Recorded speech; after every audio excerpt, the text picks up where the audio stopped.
Ya, bismillahirrahmanirrahim. Assalamualaikum warahmatullahi wabarakatuh.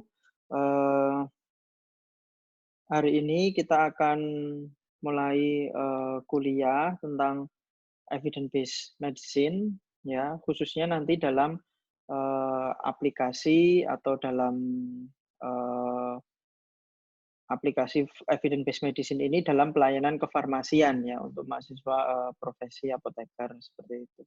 Nah, oke kita mulai aja untuk,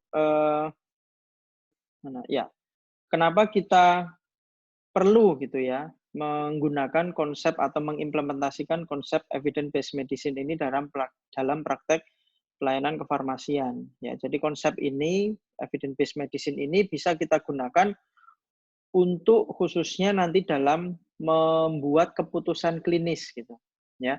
Jadi maksudnya keputusan klinis itu, eee, nanti adalah ketika kita misalnya ketemu dengan pasien atau ketemu dengan teman sejawat atau profesi lain, dokter, perawat, yang menanyakan tentang hal-hal yang bersifat klinis, itu kita diharapkan bisa menggunakan konsep ini untuk menjawab pertanyaan-pertanyaan tersebut, sehingga jawaban yang kita berikan atau keputusan yang kita berikan itu bisa lebih kuat gitu dan mempunyai dasar ilmiah, seperti itu.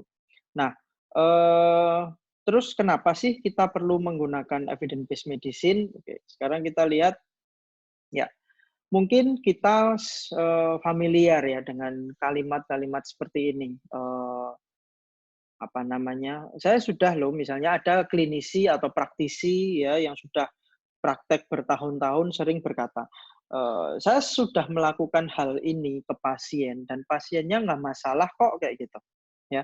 Misalnya, dalam proses memberikan obat gitu ya, memberikan, terapi ke pasien dan menurut kita atau menurut Anda nanti, terapi yang diberikan itu sudah tidak up to date gitu menurut Anda. Nah, tapi ketika Anda komunikasikan dengan, klinisinya atau apoteker yang lain itu ternyata atau perawatnya atau itu, mereka berkata seperti itu, bahwa, "Saya sudah melakukan ini selama bertahun-tahun dan pasiennya nggak masalah kok," kayak gitu, ya. Misalnya kita ambil setting di apotek atau di suatu klinik atau di rumah sakit. Nah, misalnya, tapi kalau misalnya ada statement seperti itu, kemudian kan kita juga harus tahu ya maksudnya oke itu gimana, ya. Maksudnya oke itu gimana? Apakah oke itu apakah karena pasiennya udah nggak balik lagi atau pasiennya memang sudah sembuh, ya kan? Nah, kalau memang pasiennya sembuh, itu sih nggak apa-apa karena memang tujuannya seperti itu. Kalau misalnya praktek-praktek yang sudah dilakukan dan, apa namanya, ternyata terapi yang diberikan itu memberikan kesembuhan gitu. Tetapi kalau misalnya pasien itu, ya kita sudah memberikan terapi atau, klinisi sudah memberikan terapi dan mereka nggak balik lagi, maksudnya nggak balik lagi itu kan belum tentu sembuh, ya kan? Bisa jadi mereka pindah ke tempat lain, ya, karena nggak periksa di sini, beli obat di sini nggak sembuh, bisa saja ke klinik lain, bisa saja ke apotek lain, atau bisa saja ke apa namanya, rumah sakit lain kayak gitu, ya. Itu kan berarti belum tentu oke, ya kan? Atau bahkan yang lebih parah lagi, pasiennya nggak balik karena meninggal gitu, ya kan? Nah, kalau meninggal, ya berarti kan terapinya nggak berhasil gitu. Nah, padahal, kalimat tadi gitu ya, bahwa kita sudah melakukan hal ini kok selama bertahun-tahun dan nggak masalah, dan pasiennya nggak balik lagi misalnya kayak gitu. Nah, itu kan belum tentu baik kayak gitu. Nah, oleh karena itu kita harus hati-hati gitu ya. Jadi jangan sampai statement itu muncul. Nah, kenapa sih kok bisa misalnya ya, praktek yang sudah dilakukan selama bertahun-tahun itu belum tentu yang terbaik ya. Sekarang coba kita lihat ya. Di sini kalau kita ingin melihat hubungan antara performance dalam konteks apa ya, memberikan pelayanan misalnya pelayanan-pelayanan kefarmasian dengan berjalannya waktu, ya kan? Dengan berjalannya waktu, ya yang pertama adalah skill dari seorang praktisi, misalnya apoteker gitu ya, dengan berjalannya waktu itu akan, bertambah, ya kan? Ya kalau dulu misalnya masih baru lulusan apoteker, kemudian, apa namanya, sedang mulai praktek gitu ya, baik di apotek, puskesmas maupun rumah sakit, praktek pelayanan kefarmasian ketika apa namanya, ketika ketemu pasien itu mesti kurvanya dia akan mempelajari pasiennya itu seperti apa, dia akan melihat literatur-literatur waktu kuliah itu gimana, atau bahkan dia akan mengkonfirmasi, dengan data-data dari internet misalnya kayak gitu, ya. Oleh karena itu, kalau awal-awal praktek, kemampuan klinisnya itu akan turun dulu, ya, karena dia membaca peta dulu. Dan dengan berjalannya waktu, kemampuan klinisnya, ya, dan judgement-nya itu akan naik, ya, seperti yang terlihat pada grafik tersebut ya. Jadi dengan berjalannya waktu, clinical skill nanti Anda semua kalau sudah praktek lama itu mesti kemampuan klinisnya naik ya. Itu yang pertama. Yang kedua adalah kalau misalnya tadi kemampuan klinisnya naik dengan berjalannya waktu, berbeda dengan knowledge-nya ya.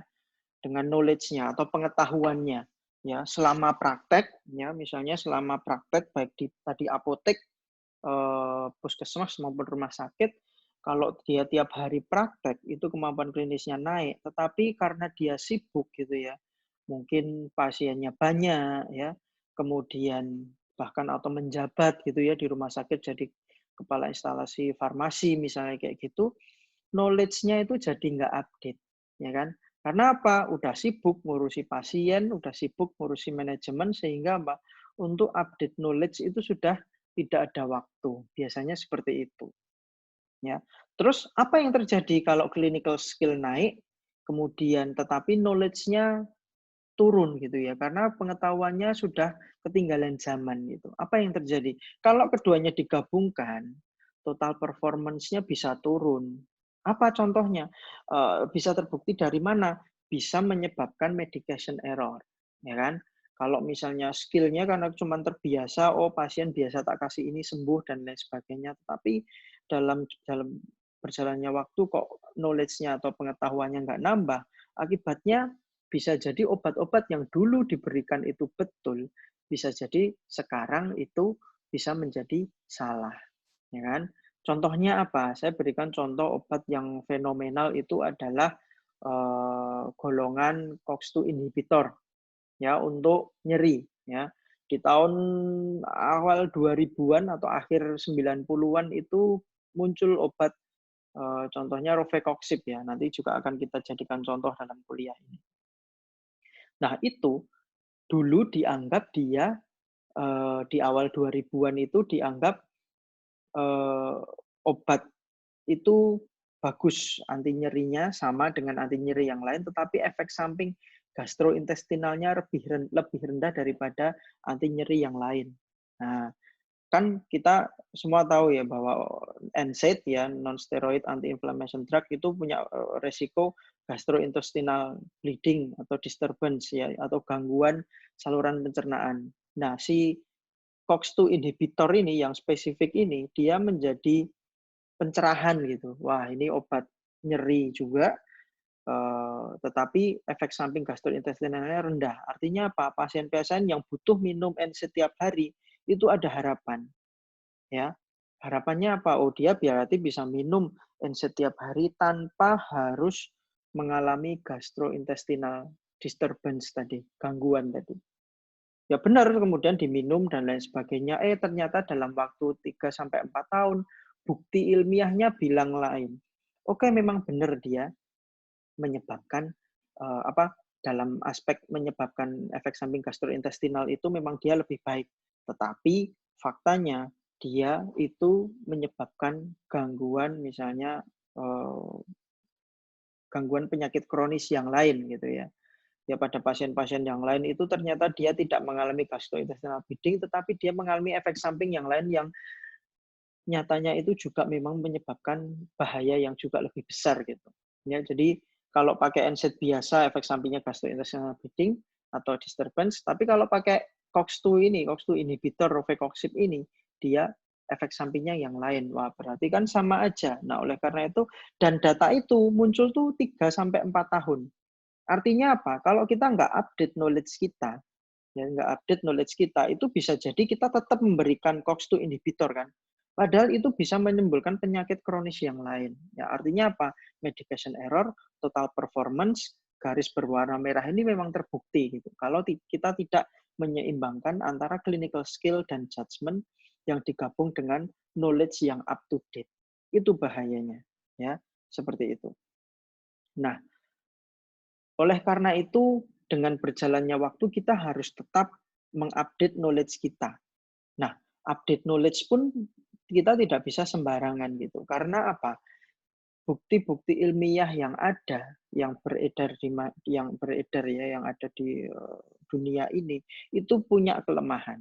Contohnya apa? Kalau Anda nanti cari referensi untuk menghadapi atau menentukan terapi pada pasien, kalau Anda pakainya textbook, contohnya apa? Biasanya kalau orang farmasi, farmakoterapi pakainya Dipiro ya, farmakoterapi ya. Nah, itu kan dalam proses pembuatan buku itu kan nggak bukti ilmiah keluar tahun ini, ya misalnya tadi Rofecoxib keluar yang misalnya menyebabkan efek samping penyakit jantung misalnya kayak gitu. Keluar tahun 2004 misalnya kayak gitu. Ketika itu keluar dipublikasikan di jurnal, kan nggak bisa serta-merta bukunya dimasukkan ke dalam buku, ya kan? Dan tahun 2004 keluar. Kan proses penulisan buku ini kan butuh waktu yang lama, minimal 2-3 tahun baru keluar. Artinya bukti ilmiahnya ketinggalan zaman kalau Anda pakai textbook, ya kan? Terus kalau pakai pendapat ahli gimana? Expert. Ya itu tadi, wong kita kalau pakai apa namanya? Ya tadi kalau clinical judgment aja bisa ada kelemahan, ya kalau pakai pendapat expert ya sama saja. Kemudian pakai didaktik CPA atau Continuing Pharmaceutical Education, atau kalau kita ya pendidikan farmasis berkelanjutan. Nah, secara didaktik atau sendiri, ikut seminar, ikut webinar, ikut kursus-kursus seperti itu. Nah, itu juga nggak efektif. Kenapa? Karena itu kan per tema ya, padahal belum tentu temanya sesuai dengan kebutuhan klinis kita.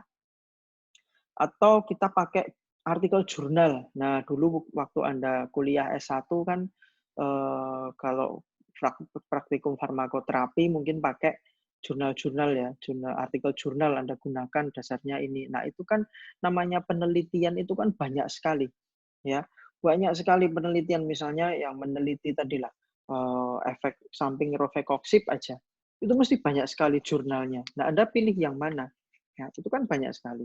Nah, oleh karena itu keempatnya itu ada kelemahan. Ya, oleh karena itu kita harus mengkombinasikan ya, nggak bisa hanya satu aja. Textbook harus digunakan, expert digunakan, didaktik CPA juga dan medical journal juga digunakan. Nah, itulah apa namanya solusi untuk agar kita tidak ketinggalan informasi. Jadi knowledge kita itu naik terus ya.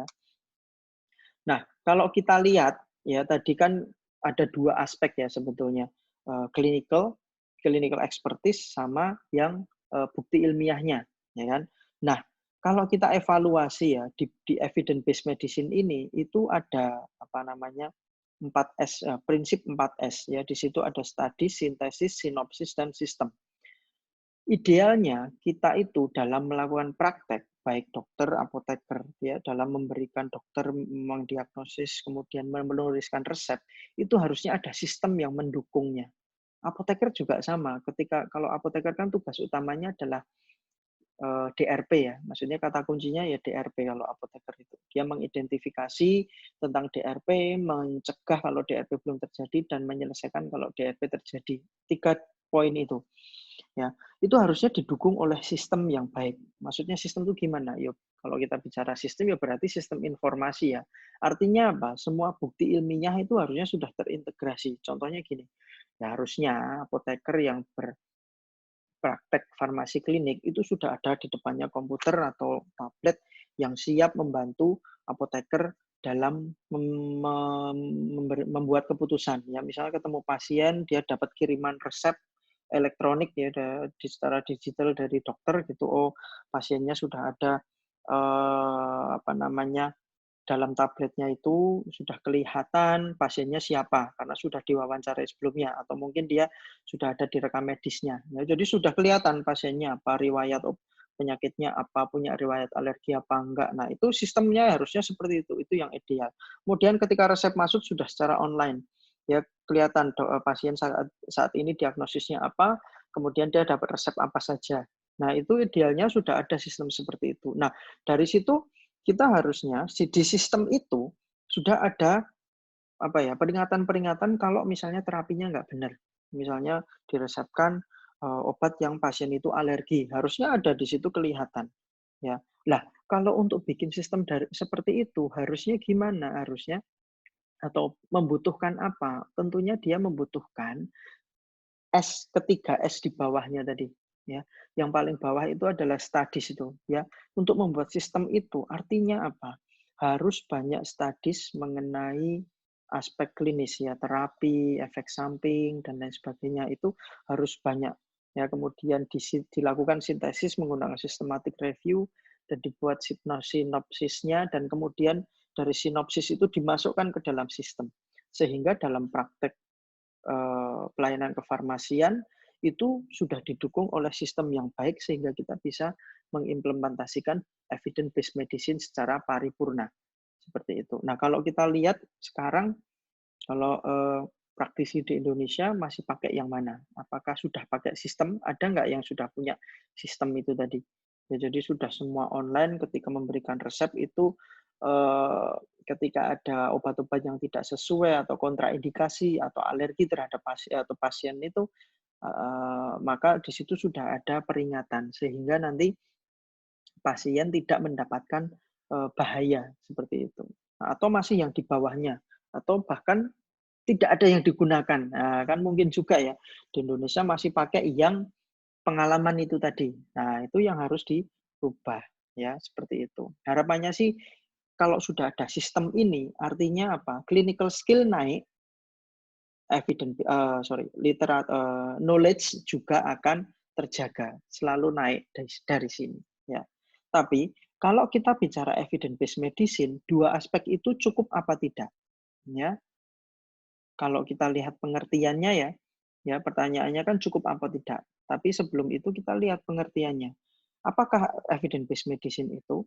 Evidence based medicine adalah penggunaan bukti ilmiah saat ini secara hati-hati, tegas dan bijaksana untuk membuat keputusan klinis ya dalam rangka memberikan pelayanan kepada pasien. Nah, makanya saya tanya tadi dua aspek itu, yang pertama adalah clinical expertise, yang kedua adalah knowledge ya, atau bukti ilmiah itu sudah cukup apa belum? Ternyata belum. Ada aspek ketiga yang harus dimasukkan ke dalam praktek evidence based medicine. Apa itu? Yang ketiga adalah patient values. Ya, yang pertama tadi kan clinical judgment. Ya, dengan berjalannya waktu clinical judgment meningkat. Kemudian tadi dengan kalau kita sudah punya sistem sehingga best available evidence-nya kita sudah tersedia. Nah, yang ketiga, evidence based medicine itu tidak boleh meninggalkan aspek pasien ya. Meskipun menurut kita bagus ya, menurut clinical expertise kita ya, keahlian klinis kita bagus, menurut bukti ilmiah juga sudah bagus, tapi kalau pasiennya misalnya ada efek samping ngantuk, ya, sehingga pasien nggak bisa minum. Nah, mau sebagus apa, tapi kalau pasiennya nggak bisa minum karena dia nggak boleh ngantuk, misalnya bekerja yang harus selalu terjaga, ya nggak bisa, gitu. Atau misalnya obatnya mahal, ya, atau kalau misalnya dalam konteks BPJS, ternyata nggak di-cover sama BPJS, ya percuma, ya, jadi kita nggak bisa gunakan. Nah, oleh karena itu yang namanya evidence-based medicine itu sebetulnya tidak serta-merta mengagung-agungkan bukti ilmiah, tetapi dia menggabungkan antara bukti ilmiah, clinical judgment, ya, klinis, jadi klinisinya, apotekernya, dokternya, itu dipertimbangkan, dan juga pasiennya. Ya, jadi tiga komponen itu harus ada dan dimanfaatkan dan dikombinasikan dan dipertimbangkan secara paripurna. Seperti itu. Jadi ini latar belakang dan juga pengertian dari evidence based medicine ya. Kenapa ini penting saya tekankan karena banyak di luaran menganggap yang namanya evidence based medicine ya, dari pengertiannya aja evidence based medicine berarti pengobatan berbasis bukti. Pengertian dari kalau orang awam mendengar arti seperti itu, artinya obat harus berdasarkan bukti ilmiah, ya kan? Berarti satu-satunya yang diagungkan adalah bukti ilmiah. Clinical judgment nggak penting, pasien nggak penting. Nah, itu salah. Makanya orang suka atau klinisi suka apa ya, antipati sama EBM karena apa? Karena nggak tahu gitu bahwa yang namanya EBM itu tidak melulu bukti ilmiah, tetapi clinical judgment penting, patient values juga penting seperti itu. Oke. Nah, untuk bisa mempraktekkan evidence based medicine itu ada beberapa pengetahuan yang perlu dimiliki ya. Yang pasti pengetahuan klinis juga penting ya, karena itu sudah Anda peroleh gitu waktu dari S1 atau nanti atau selama dalam proses pendidikan apoteker ini. Tetapi di luar itu ada poin-poin penting yang harus dikuasai juga. Misalnya apa? Studi desain dalam penelitian klinis ya, dalam penelitian kesehatan itu penting ya. Kenapa? Karena kita mau bicara tentang evidence based medicine ya, pengobatan berbasis bukti. Bukti apa? Bukti ilmiah. Ya, bukti ilmiah dari mana? Ya, bukti ilmiah dihasilkan dari penelitian kan gitu. Ya, nah untuk bisa tahu penelitian itu baik apa tidak, kita harus tahu tentang study design dulu. Ya, jadi kita tahu apa yang namanya randomized control clinical trial, apa yang disebut quasi eksperimental, apa yang disebut cohort, cross sectional, case control, case report, case series dan seterusnya. Itu Anda harus tahu. Ya, saya nggak akan bicara banyak di sini karena konteksnya bukan membahas tentang metode penelitian, tapi itu perlu di-refresh kembali kalau Anda nanti ingin mempraktekkan evidence based medicine. Ya, seperti itu. Ada beberapa apa namanya poin yang harus Anda ketahui, misalnya Pak, ada jenis penelitian yaitu eksperimental dan observasional. Bedanya di mana?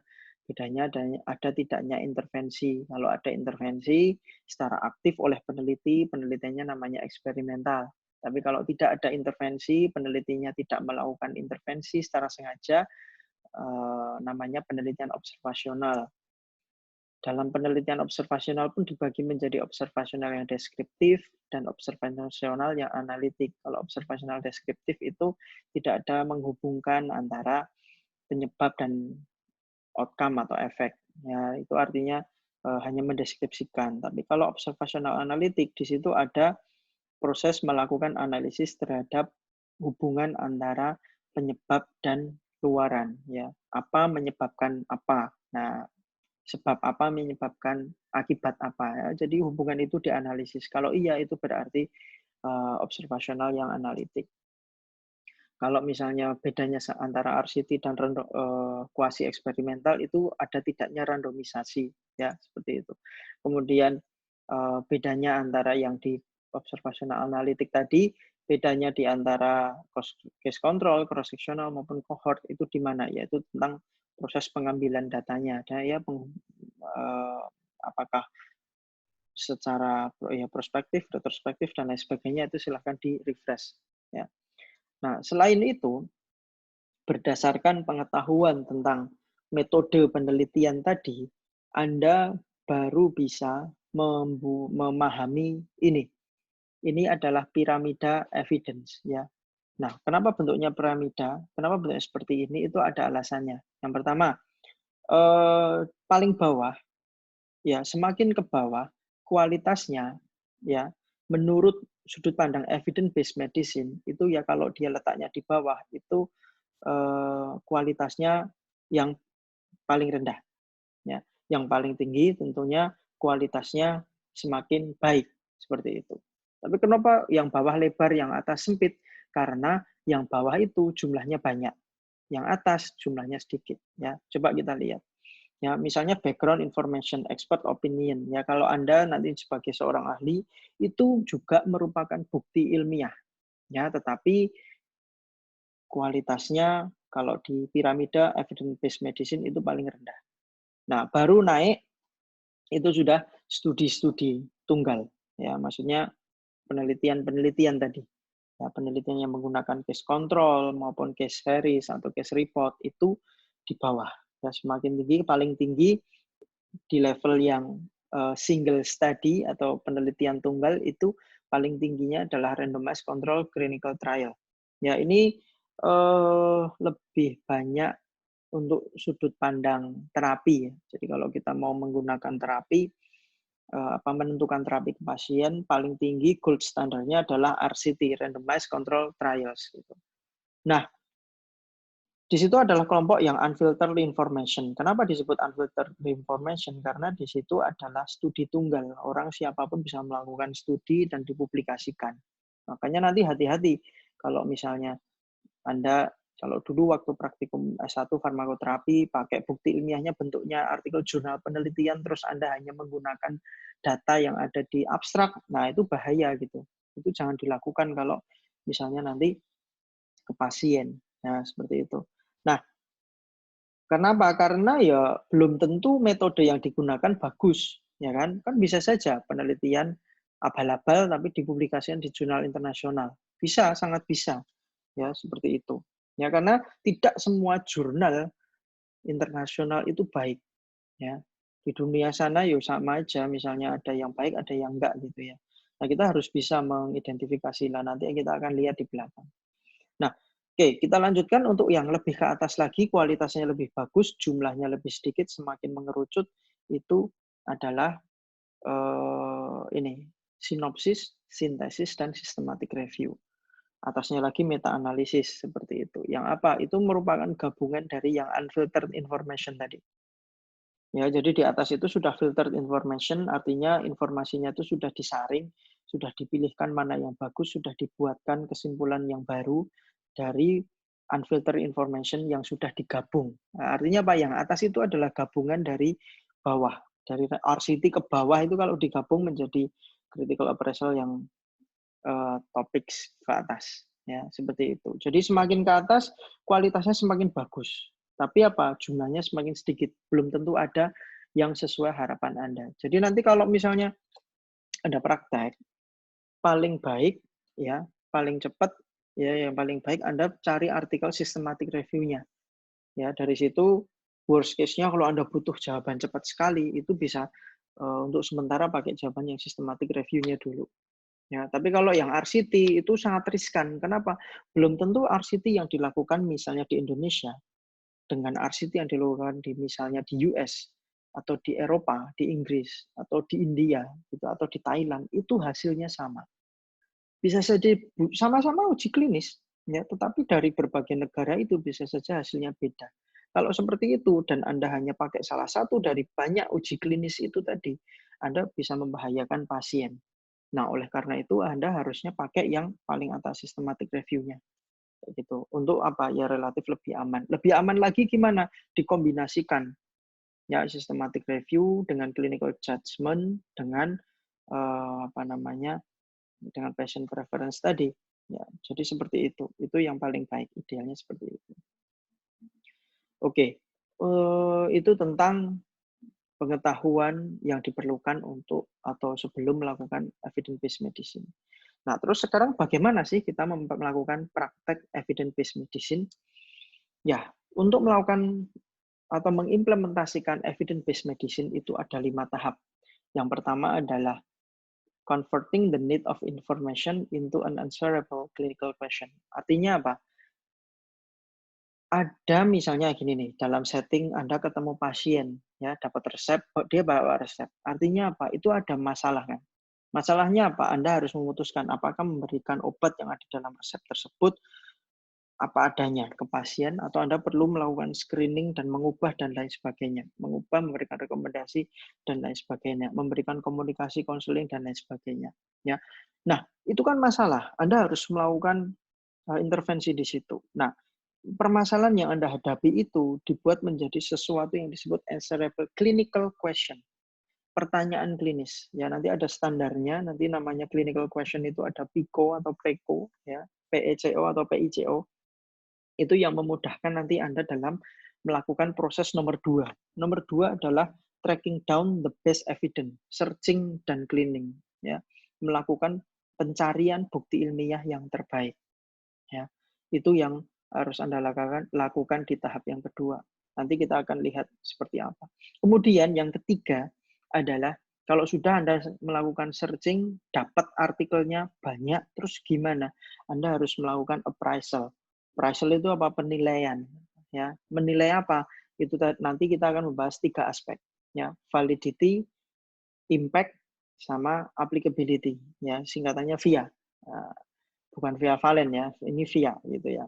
Validity itu apa? Validity itu adalah validitas, metodenya tuh valid nggak? Penelitiannya dilakukan dengan baik apa enggak gitu ya. Impact itu apa? Hasilnya tuh bermakna enggak? Hasilnya tuh kalau kita kasihkan itu kira-kira bermakna enggak? Ya, atau kita memberikan intervensi kira-kira bermakna enggak? Dan applicable enggak untuk pasiennya tadi ya, patient values. Yang keempat sebetulnya langkah terakhir dari poin 3 itu. Ini ya termasuk yang ada irisan dengan langkah yang keempat, yaitu mengintegrasikan critical appraisal hasil VIA tadi dengan clinical expertise-nya ini, dan juga patient biology, value, and circumstances.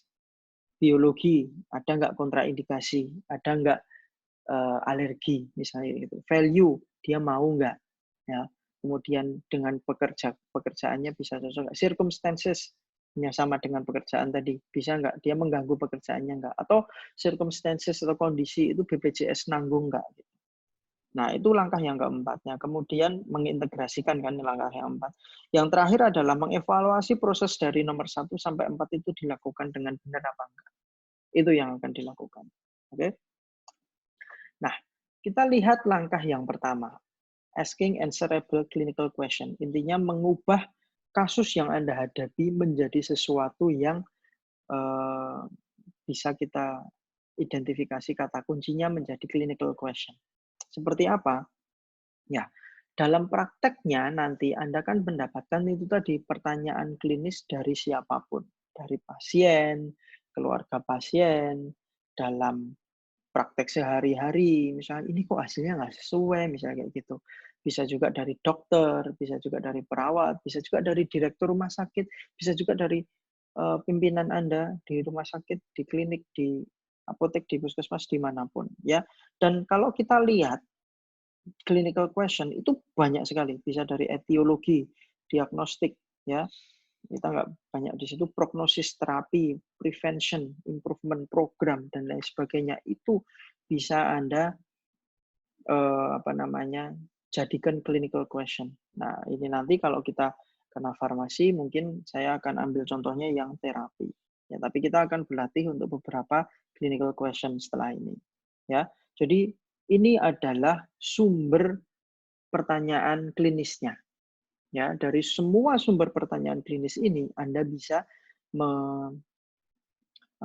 mengubahnya menjadi nanti answerable clinical question, ya. Pertanyaan klinis yang bisa dijawab. Nah, kita akan fokus pada yang terapi dalam pertemuan kali ini. Yang mana yang terapi?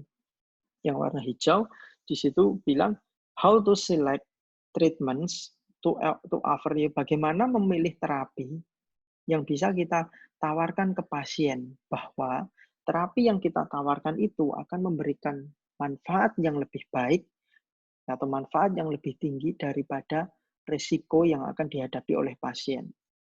Ya, sehingga usaha dan biaya yang dikeluarkan itu juga akan memberikan manfaat yang lebih baik, seperti itu. Intinya bagaimana sih cara memilih terapi yang baik, seperti itu, dibanding dengan yang lain.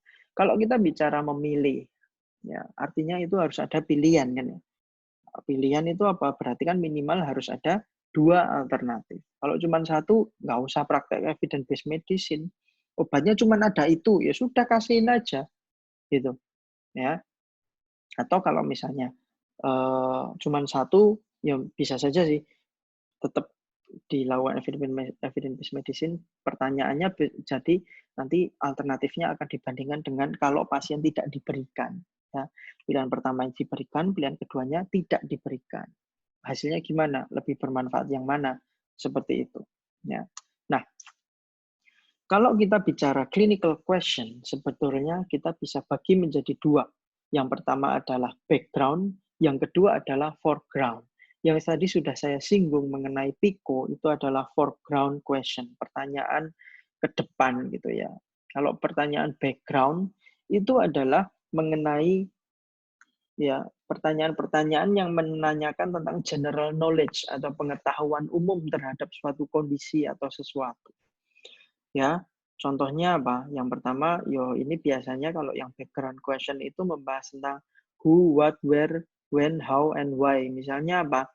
Bagaimana, contoh pertanyaannya adalah bagaimana NSAID meningkatkan risiko gastrointestinal disturbance, gastrointestinal bleeding, gastrointestinal side effect. Gitu. Itu adalah pertanyaan-pertanyaan background yang mana Anda sebagai calon praktisi, klinisi itu harus sudah tahu. Ya, yang namanya clinical expertise ya harus menguasai teori-teori seperti itu. Makanya Anda dari semester 1, S1 itu ada pelajaran anatomi fisiologi manusia, patofisiologi, jadi kondisi kondisi sehatnya gimana, kondisi sakitnya gimana, obatnya apa, ya mekanismenya dan lain sebagainya itu sudah dipelajari waktu S1. Sehingga ketika Anda sudah lulus jadi sarjana farmasi, jadi apoteker, mahasiswa apoteker atau nanti jadi apoteker, itu sudah punya general knowledge ya, background question itu Anda harus bisa jawab gitu. Anda ya kalaupun Anda lupa, Anda tahu searching-nya di mana, cari informasi tentang background question-nya ini di mana. Dan ini banyak, gampang untuk diperoleh, ya kan? Misalnya apa itu tadi, efek samping gastrointestinal pada analgetik. Anda Google aja mesti banyak penjelasannya. Ya, yang mana nanti karena apa? Ada ya apa namanya siklooksigenase ya menghilangkan prostaglandin, tetapi efek sampingnya adalah menipiskan perlindungan pada dinding lambung sehingga ketika perlindungannya tipis, ya asamnya naik sehingga dindingnya bisa luka. Luka bisa menyebabkan mah, perih atau kalau parah bisa menyebabkan pendarahan dan lain sebagainya. Nah, pertanyaan-pertanyaan seperti itu harusnya Anda kuasai jawabannya. Sehingga nanti kita kalau mau praktek evidence based medicine tinggal fokus ke yang foreground question. Yaitu apa? Yaitu kita mengidentifikasi mengenai pasiennya siapa. Ya, kan tadi Anda menghadapi pasien, ya kan? Pasiennya siapa? Kira-kira alternatif interventionnya apa? Mau Anda kasih obat apa? Rofecoxib, ya, atau pilihannya comparison-nya C-nya adalah comparison, pembandingnya apa? Ya NSAID yang lama, NSAID yang reguler digunakan, ya. Jadi pasiennya siapa? Ya, misalnya ini contohnya in osteoarthritis patient, pada pasien osteoarthritis, apakah rofecoxib itu lebih baik daripada naproxen dalam dilihat dari sisi gangguan atau efek samping gastrointestinalnya. Ya, seperti itu. Mana yang lebih baik? Nah, itu Anda bisa mengidentifikasi P-nya adalah pasien osteoartritis. Interventionnya adalah rofecoxib karena dia yang dianggap obat barunya, ya kan? Kalau naproxen kan NSAID lama. Ya, jadi comparison-nya naproxen. Ya, kalau tadi bisa juga yang tidak diberi obat. Clinical outcome-nya apa? Gastrointestinal disturbance atau efek samping gastrointestinal. Itu contoh kita dalam hal menyusun PICO, ya, seperti itu. Ya, jadi ada kalau kita bicara tentang clinical question, ada background, ada foreground. Bedanya di situ. Kalau background adalah yang harus Anda kuasai, yang foreground adalah ini adalah pertanyaan klinis yang akan kita olah, yang akan kita gunakan untuk melakukan praktek evidence-based medicine. Contoh nih, ya, pertanyaan terapi. Seorang anak berumur 10 tahun masuk rumah sakit dengan diagnosis demam tifoid. Orang tua pasien yang seorang dokter menanyakan antibiotik mana yang harus dipilih di antara chloramphenicol dan ceftriaxone. Ya. Nah, kalau seperti ini kan Anda background question-nya berarti apa? Mekanisme demam tifoid itu bagaimana? Harus sudah tahu dulu, ya kan? Kemudian mekanisme chloramphenicol, mekanisme ceftriaxone, ya. Bagaimana sih mereka bisa nggak sih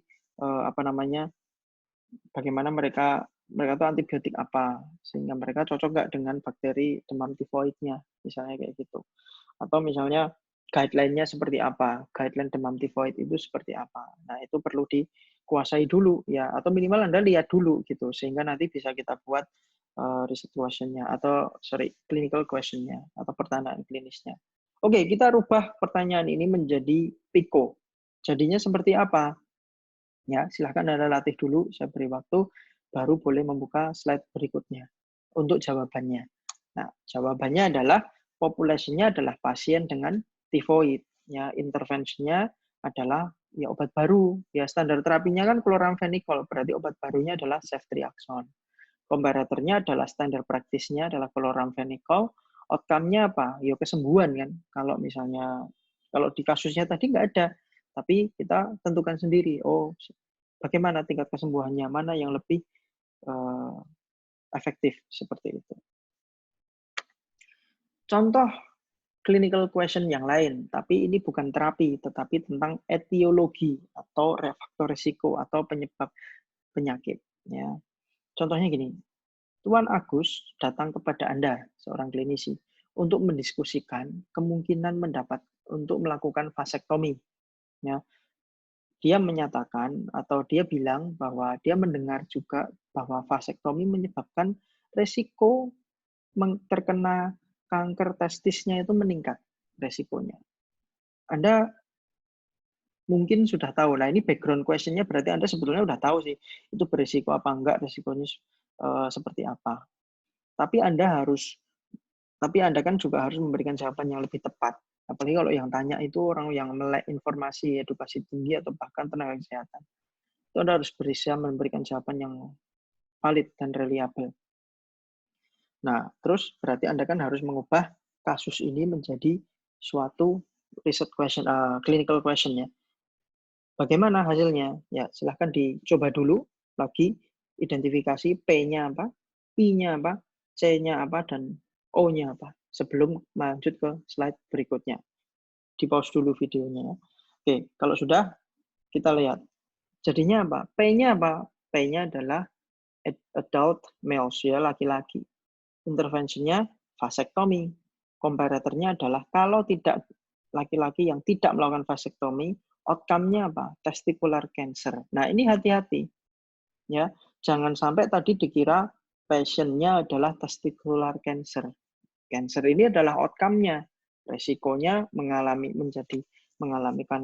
kanker itu sebesar apa kalau dia menjalani vasektomi. Itu yang ingin ditanyakan. Makanya ini ada berbeda ya dengan yang terapi tadi. Kalau terapi pasiennya jelas, terapinya jelas, dan outcome-nya juga jelas. Kalau ini ternyata pasiennya karena dia etiologi, makanya tes kansernya ini dianggap sebagai outcome. Gitu ya. Untuk contoh yang lain, pertanyaan yang lain adalah pertanyaan mengenai prognosis atau keberlanjutan penyakit. Contoh prognosis itu orang kalau hipertensi, prognosisnya ya bisa serangan jantung, ya, bisa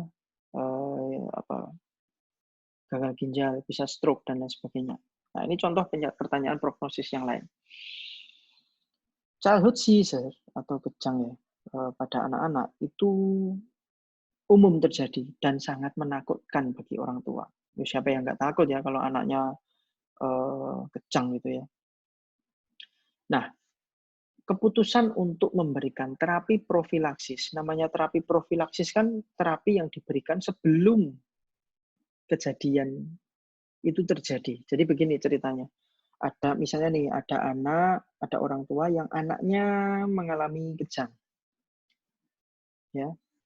Ada alternatif bahwa kalau anak sudah pernah kejang, itu bisa diberi terapi profilaksis anti kejang.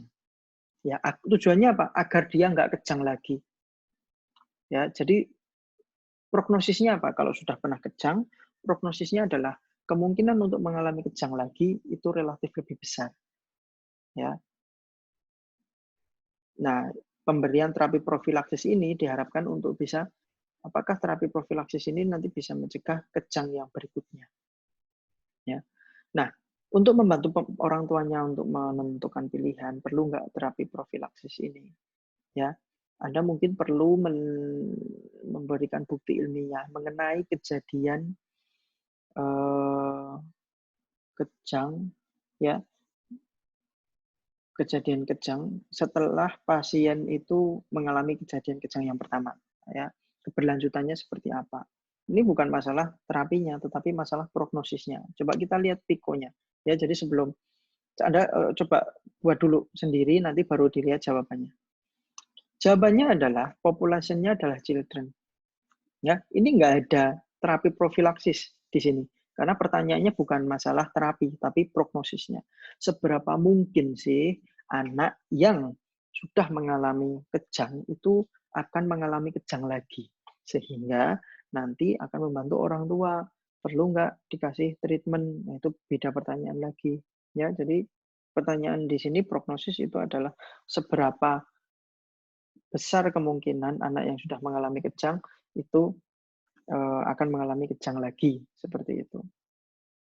Nah, seperti itu ya. Jadi outcome-nya adalah further seizure ya, kejang untuk yang selanjutnya, seperti itu. Nah, itu tadi adalah pembahasan tentang bagaimana sih kita mengubah kasus yang Anda hadapi yang menjadi sebuah clinical question. Ya, prinsipnya Anda harus punya pengetahuan klinis dan yang paling penting ketika akan melakukan praktek evidence-based medicine, Anda harus bisa mengubah kasus yang Anda hadapi itu untuk menjadi beberapa komponen PICO-nya tadi. Ya, jadi nanti sudah ada tadi beberapa contoh. Nah, itu nanti Anda bisa menggunakan contoh itu sebagai salah satu panduan kalau Anda nanti membuat PICO Anda sendiri. Ya, kalau Anda mau praktek seperti itu. Nah, itu langkah yang pertama. Langkah yang kedua apa? Bagaimana sih mencari bukti ilmiah yang terkini dan terbaik? Dan semuanya. Maksudnya semuanya gimana? Jangan sampai Anda melewatkan bukti ilmiah, penelitian, atau systematic review yang ada. Tapi Anda karena kata kuncinya ketika searching, ya ini kita mau searching, seperti searching di Google gitu. Tetapi ini lebih sistematis. Anda nggak boleh terlewat melewatkan artikel ilmiah ya best available evidence itu gara-gara Anda tidak mengoptimalkan PICO-nya tadi. Ya dari PICO tadi akan kita gunakan untuk searching di nanti beberapa database. Contohnya adalah PubMed ya yang umum Anda gunakan. Alamatnya ncbi.nlm.nih.gov/PubMed. Nah, ini adalah website umum yang bisa Anda gunakan untuk mencari bukti ilmiah di bidang kesehatan. Ya, seperti itu. Nah, Anda ketika akan menggunakan PubMed, Anda harus selalu merujuk ke PICO yang Anda buat tadi sebelumnya. Ya. Nah, dalam kasus ini kita akan menggunakan contoh yang tadi Rofecoxib tadi. Ya, jadi ceritanya kan pada orang-orang yang sudah terdiagnosis penyakit degeneratif osteoartritis, ya biasanya dia namanya osteoartritis itu kan nyeri sendi. Nyeri sendi misalnya osteoartritis itu bisa karena rheumatoid arthritis, ya rematik, bisa juga misalnya apa ya osteoporosis ya, bukan ya pokoknya radang di sendi. Ya. Radang di sendi itu kan menetap ya, nyerinya terus menerus. Jadi minum obat analgetiknya juga harus terus menerus. Ya. Nah, masalahnya NSAID ini, NSAID umum itu menyebabkan kalau diminum terus-menerus gastrointestinal side effect-nya besar, mengganggu ya pencernaan, bisa mual, bisa muntah atau bahkan bisa pendarahan kalau sampai minum obatnya itu sampai parah. Minum obatnya itu terus-menerus. Nah, padahal mereka harus minum obat terus-menerus. Nah, tadi si Rofecoxib itu memberikan harapan baru bahwa dia mempunyai efek samping gastrointestinal yang lebih rendah daripada obat NSAID yang lain. Nah, kita akan menggunakan contoh itu ya dalam pembahasan ini. Nah, kalau di Medline, di PubMed tadi, Anda harus mengenal yang namanya MAS term dan juga text word. Ya. Nah, ini PICO-nya, P-nya adalah pasien osteoartritis, I-nya adalah Rofecoxib, ya. C-nya atau pembandingnya, current practice-nya atau praktek saat ini adalah naproxen. Kemudian outcome-nya adalah GI disturbance atau bleeding, ya seperti itu. Anda harus mengenal nanti di PubMed itu ada yang namanya MAS term, Medical Subject Heading itu singkatannya term dan juga text word. Ya, kenapa ini penting? Saya akan jelaskan tentang MAS term dulu. MAS term itu merupakan labeling. Anda tahu ya kalau misalnya main ke perpus ya Kalau yang suka main ke perpus, di situ kan biasanya ada ya label, di sini buku farmasi, nah, atau misalnya buku kedokteran, atau Anda ke toko buku, contohnya Gramedia, kan ada ya label buku agama, rak ini isinya adalah buku agama semua. Atau misalnya komik, ya berarti di rak itu isinya komik. Masterm itu seperti itu, label itu tadi. Ya, contohnya gimana? Nah, kalau kita misalnya nanti searching di PubMed menggunakan searching masterm-nya, kita mencari masterm itu semacam label tadi. Artinya apa? Misalnya masterm osteoartritis. Ya, kenapa sih perlu dilabel? Karena begini, ceritanya orang di dunia ini, sedunia ini, kan bebas ya melakukan penelitian mengenai osteoartritis. Kita ambil contoh osteoartritis dulu. Nah, orang-orang itu kan mau nulis osteoartritis kan ejaannya bisa macam-macam. Bisa osteoartritis, bisa osteoartritis, bisa osteoartritis gitu. Ya karena di masing-masing negara itu nulisnya bisa beda-beda. Nah, si PubMed ini membuat label bahwa si label osteoartritis ini dia bisa mendeteksi semua artikel yang mendekati kata osteoartritis ini. Ya, nanti akan kelihatan di bagian halaman Maelstrom. Ya. Kemudian kita akan bahas juga tentang thesaurus dan juga boolean logiknya. Nah, kita akan lihat di Maelstrom itu akan seperti apa. Ya, jadi tadi Maelstrom adalah labeling, di mana ketika daripada Anda mencari atau searching osteoartritis gitu aja, itu bisa. Tetapi takutnya ada peneliti lain di dunia ini yang nulisnya tuh nggak sesuai yang Anda tulis tadi. Nah, oleh karena itu, si PubMed membuat label, ya, namanya Maelstrom, istilahnya Maelstrom.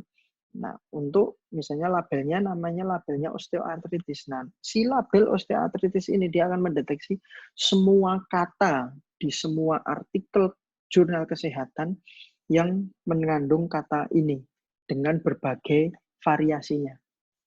Kita lihat. Ya, misalnya begini, Anda lihat di sebelah kiri di atas itu ada 2 kotak. Biasanya kalau yang di kiri itu PubMed, tapi karena kita mau mencari medical subject heading ya, Maelstrom-nya tentang osteoartritis, ya Anda ketik aja osteoartritis. Nah, nanti ketika Anda klik search, itu hasilnya contohnya 2 ini. Ya, osteoartritis, hasilnya 2 ini ya. Osteoartritis dan osteoartritis pada knee atau lutut gitu. Nah, kita kan maunya osteoartritis semua, ya kan? Osteoartritis semua berarti kita pilih yang atas. Ya, kita pakai yang atas. Kalau Anda klik ya, itu akan ini masuk ke halaman ini. Ini adalah halaman Maelstrom untuk osteoartritis. Ya, di situ Anda harus memastikan bahwa osteoartritis yang Anda maksud itu sesuai dengan penjelasan di bawahnya. A progressive degenerative joint disease, the most common form of arthritis, dan seterusnya. Kalau cocok, oh berarti betul ini adalah istilah osteoartritis yang Anda maksud. Nah, ini adalah labelnya, label yang dibikin PubMed. Nah, label ini dia bisa mendeteksi apa saja. Kalau Anda scroll ke bawah di halaman PubMed itu, nanti silakan dicoba ya di rumah. Silakan dicoba setelah ini. Nah, di bawahnya itu nanti akan bentuknya seperti ini. Di situ ada yang namanya entry terms. Ya, di sini ada entry terms bahwa label osteoartritis tadi, Maelstrom osteoartritis ini bisa mendeteksi ejaan-ejaan osteoartritis ini, osteoartritides, osteoartrosis, osteoartrosis, artritis degeneratif, artritis degeneratif, dan seterusnya. Ini semua kalau di jurnal-jurnal artikel nulisnya ini, itu akan dideteksi oleh Maelstrom osteoartritis. Itu yang pertama. Ya, harapannya Anda nggak usah ngetik ini semua, tinggal ngetik yang Maelstrom, nanti harapannya udah mendeteksi itu semua. Nah, tetapi masalahnya proses labeling itu kan butuh waktu. Meskipun sudah digital, sudah melalui mesin, tapi tetap aja misalnya artikel publish sekarang belum tentu bukti ilmiah atau penelitian itu langsung dilabeli sama PubMed. Mesti butuh waktu. Nah, karena ada yang kelewat takutnya, ya Anda gabungkan antara Maelstrom ini, jadi kata kuncinya, Maelstrom-nya, digabungkan dengan text word-nya. Text word-nya itu ya yang tadi ya, beberapa sinonim tadi, beberapa istilah itu Anda kasih kurung TW gitu aja. Dan nanti bentuknya, nah TW pengertian text word itu apa? Terms that are qualified for the text word. Field text with search in the following field. Jadi kata itu akan dicari di bagian title, abstract, mesh, dan lain sebagainya. Semuanya diidentifikasi. Jadi ini semacam pelengkap gitu dari mesh term dan text word. Ya. Nah, contohnya nih, jadinya seperti ini. Satu kata kunci P saja, pasien osteoartritis, itu bisa menjadi seperti ini kalau Anda searching dengan betul di PubMed. Kenapa harus seperti ini? Karena Anda tidak mau ada yang terlewat. Ya, misalnya ini osteoartritis mesh itu tandanya seperti ini, ejaannya ini sudah dari PubMed-nya dalam kurung kotak mesh gitu ya. Kemudian di kenapa kok ada or dan lain sebagainya akan saya jelaskan setelah ini. Ada osteoartritis text word dan ke bawahnya tuh text word. Nah, ini dapat dari mana? Ini dari entry terms tadi. Ya, jadi osteoartritis mesh-nya sendiri, terus bawahnya yang entry terms itu dijadikan text word. Nah, ini contoh search term atau kata kunci untuk osteoartritis. Ya, jadi satu kata kunci PICO aja jadi seperti ini. Kalau Anda ingin melakukan evidence-based medicine secara betul, secara paripurna. Nah, ini adalah contoh untuk yang rofecoxib. Ya, kalau rofecoxib kurung kotaknya bukan mesh, tapi supplementary concept. Ya, seperti itu. Nah, ini sinonim-sinonim rofecoxib, ada rofecoxib, ada revecoxib, ada Vioxx, itu nama dagangnya, atau Viagdolor, ini ada MK0966, itu kode senyawa saat belum dinamai rofecoxib dulunya, waktu apa namanya, ya, sebelum dinamai. Nah, itu kita gabungkan, ya Anda bisa lihat ya, betapa dalam searching aja itu perlu apa namanya pengetahuan dan skill khusus gitu. Nah, kalau Anda ingin jadi apoteker yang unggul, Anda harus menguasai ini, gitu ya. Sehingga nanti ketika Anda berinteraksi dengan pasien, dokter, perawat, direktur, bos Anda, itu Anda bisa melakukan ini, itu bisa membuat Anda lebih meyakinkan. Seperti itu.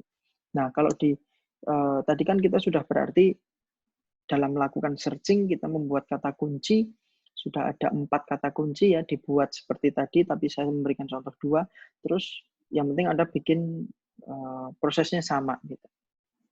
Nah, selanjutnya adalah Anda harus juga mengenal tentang Boolean logic, ya, atau kalau waktu sekolah itu SMA gitu ada tentang diagram Venn ya, mengenai apa irisan. Nah, misalnya contohnya ada A dan B. Ya, Anda lihat itu ada lingkaran A dan lingkaran B. Ya, Anda untuk yang paling sederhana Anda hanya perlu melihat N dan OR saja. Ya, untuk mudahnya, untuk sementara ini. N itu artinya Anda hanya menginginkan, kalau di situ kan ada 2 lingkaran, yang warna biru, yang diwarnai biru penuh, kalau di N itu di tengah. Artinya apa? Contoh A ini rofecoxib. B ini adalah, A ini osteoartritis, B ini adalah rofecoxib. Artinya apa? Kalau Anda mau gabungkan antara osteoartritis and rofecoxib, artinya Anda hanya akan mendapatkan artikel, ya, bukti ilmiah, yang mana pada bukti ilmiah itu di dalamnya ada 2 kata kunci. Itu wajib. Karena apa? Karena Anda menambahkan N di situ. Ya, seperti itu. Itu fungsi N. Nah, kalau fungsi OR apa? OR itu Anda lihat yang diarsir semua. Ya. Contohnya artinya penelitian osteoartritis yang tidak ada rofecoxibnya tetap diidentifikasi. Ya. Contohnya kalau yang di sini kan berarti kalau yang di tengah ya yang beririsan ini nanti tentang penelitian yang pada pasien osteoartritis dan dapat rofecoxib kan itu. Tapi kalau yang di luar irisan ini, dia adalah pasien osteoartritis yang tidak mendapatkan rofecoxib. Nah, dapat apa? Misalnya dapat naproxen, dapat diclofenac gitu ya. Nggak ada rofecoxibnya bisa karena dia OR gitu. Terus yang B ini adalah yang di luar irisan loh ya. Yang di luar irisan ini adalah rofecoxib saja tanpa adanya osteoartritis. Ya, rofecoxib misalnya pada pasien yang lain. Ya, apa? Ya terserah yang lain kayak gitu. Nah, artinya apa? Kalau Anda ingin N, itu biasanya hanya untuk pasien yang bukti ilmiah yang di dalamnya ada kombinasi kata kunci dari P dan I dan seterusnya.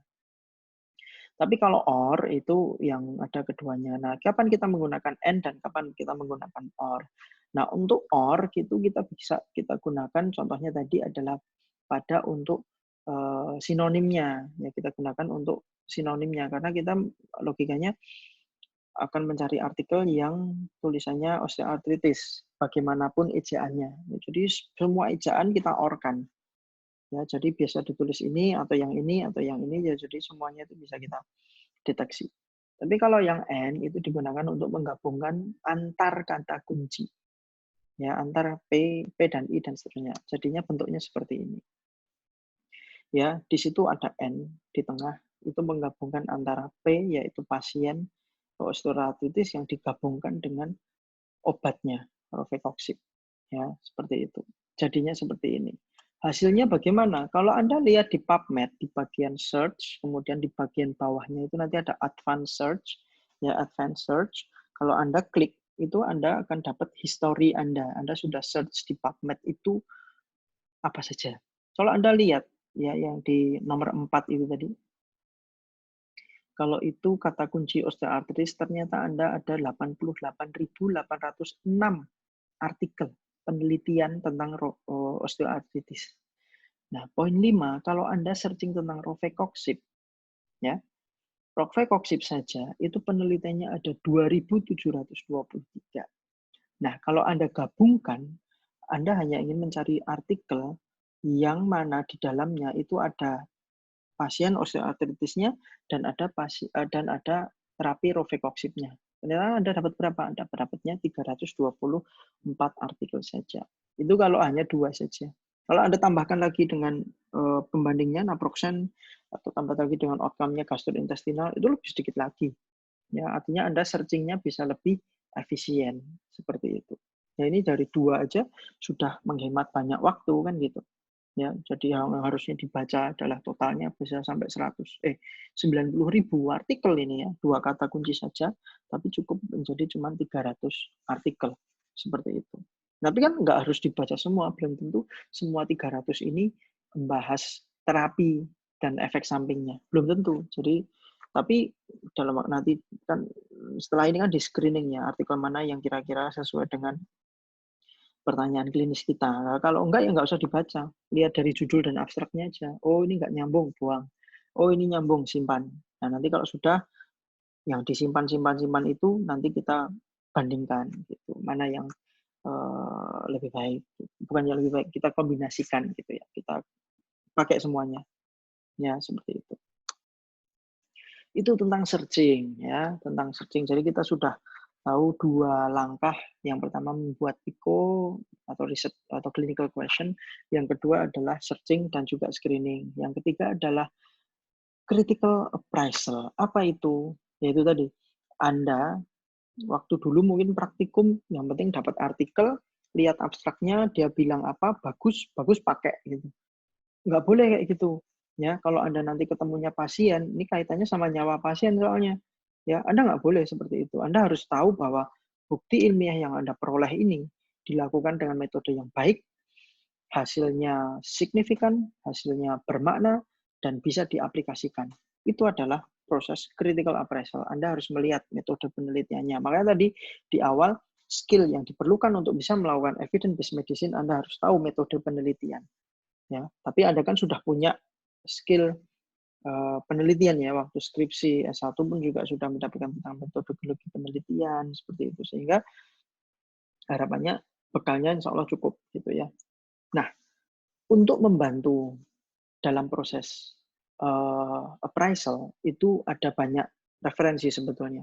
Ada banyak tool, ada banyak checklist, ada banyak alat, ya, semacam checklist yang bisa Anda gunakan untuk mengevaluasi 3 aspek dari bukti ilmiah. Ya kan kita pengennya menggunakan bukti ilmiah yang paling bagus, yang akan kita kombinasikan dengan kemampuan klinis kita, dan kita akan aplikasikan kepada pasien. Ya, seperti itu.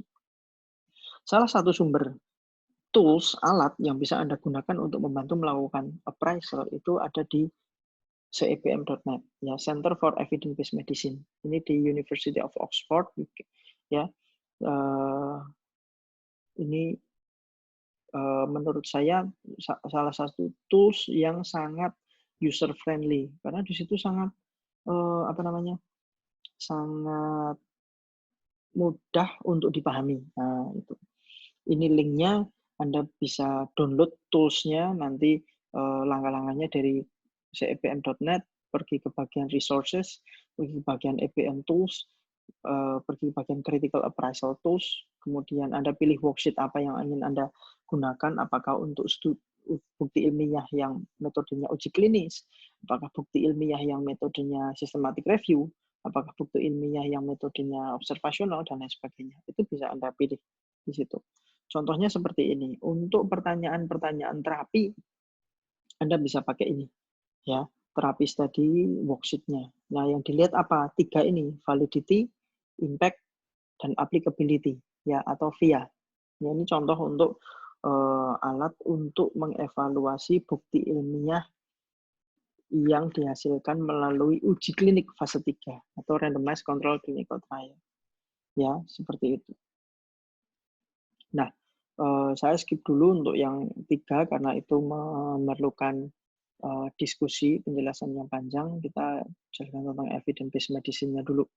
Nah, terus kalau Anda sudah melakukan, ya tadi sudah membuat pertanyaan penelitian, sudah melakukan searching, sudah melakukan appraisal, sudah dinilai, ya, sudah dinilai baik metodenya, impact-nya, dan juga bisa digunakan apa tidak. Sekarang Anda mengintegrasikan 3 komponen tadi, bukti ilmiah, clinical expertise Anda, dan patient values and preference. Ya, jadi langkah keempat adalah itu. Ya, untuk bisa melakukan langkah keempat, itu apa saja yang bisa Anda pertimbangkan? Yang pertama adalah apakah kondisi pasien yang Anda hadapi itu sama dengan kondisi pasien yang ada di artikel yang Anda peroleh. Ya, misalnya Pak, pasien yang Anda peroleh, pasien yang Anda hadapi anak-anak, tapi bukti ilmiah yang Anda peroleh adalah untuk orang tua. Karakteristiknya beda kan? Berarti tidak bisa secara langsung diaplikasikan. Harapannya kita mendapatkan bukti ilmiah yang karakteristik pasiennya itu sama dengan pasien yang kita hadapi. Itu yang pertama. Contoh yang kedua, apakah sekarang aspek yang kedua adalah apakah treatmentnya itu visible pada setting praktek kita. Jangan-jangan obatnya belum masuk Indonesia, ya kan? Jangan-jangan obatnya nggak di cover BPJS, ya. Jangan-jangan apalagi obatnya lagi kosong. Nah, gitu. Nah, itu kan juga mempengaruhi. Jangan-jangan bukti ilmiah udah bagus, pasiennya mau, ternyata obatnya nggak ada. Nah, itu kan juga harus dipertimbangkan. Kemudian yang ketiga adalah, apakah potensi keuntungan dari treatment tadi melebihi dari potensi bahaya, ya, yang akan diperoleh dari pasien. Anda harus bisa menimbang-nimbang itu. Makanya clinical judgment itu penting. Jadi pemahaman bahwa evidence-based medicine itu hanya bukti ilmiah saja itu adalah salah. Ya, yang betul adalah mengkombinasikan antara ketiganya seperti itu. Ya. Nah, kalau sudah yang keempat adalah melakukan evaluasi. Evaluasi itu apa? Evaluasi itu ya semuanya dari yang pertama clinical question sudah betul apa enggak, ya, sudah betul enggak prosesnya. Anda bisa lihat nih poin-poinnya. Yang kedua dalam melakukan searching sudah betul apa enggak, ya. Kemudian yang ketiga dalam melakukan appraisal sudah objektif apa enggak, sudah betul apa enggak. Yang keempat dalam mengintegrasikan sudah objektif, sudah betul apa enggak. Dan seterusnya, apakah perlu melakukan perubahan perilaku dalam praktek. Nah, ini yang paling penting, ya kan? Setelah mengetahui bahwa bukti ilmiah ini misalnya nih hasilnya berbeda dengan praktek sehari-hari, apa yang harus Anda lakukan? Berarti kan mengintegrasikan bukti ilmiah itu ke dalam sistem tadi. Ya, ingat 4S tadi, yang paling atas adalah sistem yang pakai tablet tadi. Harapannya update knowledge yang Anda sudah lakukan melalui proses evidence-based medicine itu diintegrasikan ke dalam sistem tadi. Nah, kalau itu bisa dilakukan terus-menerus, Anda dalam melakukan praktek itu bisa lebih efisien. Ya, kalau Anda cermati ya bahwa proses evidence-based medicine ini kompleks ya, cukup kompleks. Tapi Anda tidak harus melakukan proses dari A sampai Z-nya evidence-based medicine ini untuk setiap pasien yang Anda peroleh, yang Anda hadapi. Wah, nggak ada waktu dong, pasiennya 100 sehari, satu pasien Anda EPM, kan nggak mungkin. Oleh karena itu, Anda bisa melakukan dalam mengimplementasikannya, itu bisa mengidentifikasi, oh pasien saya banyaknya ini. Ya, lakukan prioritisasi pada clinical question yang akan Anda lakukan EPM-nya. Ya, lakukan itu. Maksudnya Anda buat skala prioritas, mana yang harus Anda EPM-kan dulu. Misalnya, oh karena pasiennya banyak, berarti ini harus saya lakukan, nanti kalau sudah ketemu bukti ilmiah yang bagus, masukkan ke sistem, ketemu pasien, oh di sistem sudah ada. Ya kan? Jadi ini tinggal dilakukan, tinggal diimplementasikan. Oh, yang sudah selesai kan? Nah, misalnya ada permasalahan, ada list prioritas tadi, Anda lihat, oh yang kedua, prioritas yang kedua, apa? Di EPM-kan lagi. Lakukan secara komprehensif bersama tim, gitu ya. Kemudian ketemu hasilnya, masukkan ke sistem lagi. Jadi ketemu pasien lagi, sudah nggak perlu EPM lagi, udah ada di sistem. Kayak gitu. Makanya tadi, kalau kita bicara tentang evidence-based medicine, itu sampai implementasi ke sistem. Ya, jadi tidak hanya pokoknya per pasien cari artikel penelitiannya, wah, ya pasiennya kasihan, gitu ya. Itu yang diharapkan evidence-based medicine itu seperti itu. Ya. Terus apa selanjutnya? Ya, kelemahannya evidence-based medicine ini apa? Sebetulnya, yuk kita bisa bicara itu nggak ada. Gitu. Kenapa? Karena biasanya orang bilang ini ada keterbatasan karena mereka nggak memahami konsep evidence-based medicine yang utuh itu seperti apa. Seperti yang saya sampaikan di awal tadi bahwa biasanya orang-orang itu taunya evidence-based medicine itu hanya mengagungkan bukti ilmiah. Padahal kan kalau kita bicara tadi prosesnya itu kan enggak ya. Ya. Bukti ilmiah kita kuatkan tetapi kita integrasikan dengan apa? Pasien dan juga kita bisa menolak bukti ilmiah kalau menurut kita itu tidak applicable kan gitu. Ya, dikiranya ya ini yang pertama adalah it will ignore patient value and preference. Jadi nggak peduli pasien ngomong apa, bukti ilmiahnya bilang kayak gini, kamu harus nurut. Bukan seperti itu. Ya, itu bukan evidence based medicine. Makanya dikiranya kayak gitu, makanya itu dianggap kelemahan padahal enggak. Yang kedua adalah promote cookbook approach. Tahu cookbook? Cookbook itu buku resep. Nah, kalau buku resep tuh gimana? Namanya buku resep, itu Anda harus melakukan step by step-nya sampai ke gram-gramnya itu harus betul. Kalau enggak, rasanya lain. Dikiranya evidence-based medicine seperti itu. Ya. Dikiranya pokoknya harus nurut sama evidence-based medicine. Kalau enggak, hasilnya beda. Enggak. Ada 3 komponen tadi. Bukti ilmiah, clinical judgment, expertise, dan juga pasien. Itu yang kedua. Yang ketiga, dikiranya evidence-based medicine akan digunakan oleh direktur untuk menghemat biaya. Dikiranya itu. Loh, enggak, kita kan namanya evidence-based medicine ini untuk memberikan outcome yang terbaik gitu ya, aspek klinis yang terbaik. Kalau misalnya itu memang terbaik, bahkan kalaupun memang mahal, tapi kalau bisa dibayar, ya nggak apa-apa. Tapi kalau mahal nggak bisa dipakai, nah kan berarti itu ada aspek yang tidak dipenuhi gitu. Ya, nggak sesuai di setting kita. Kita bisa menolak itu. Nah, itu artinya dinamis ya, tidak pokoknya ya, tidak pokoknya harus gini enggak. Tapi ini dinamis seperti itu.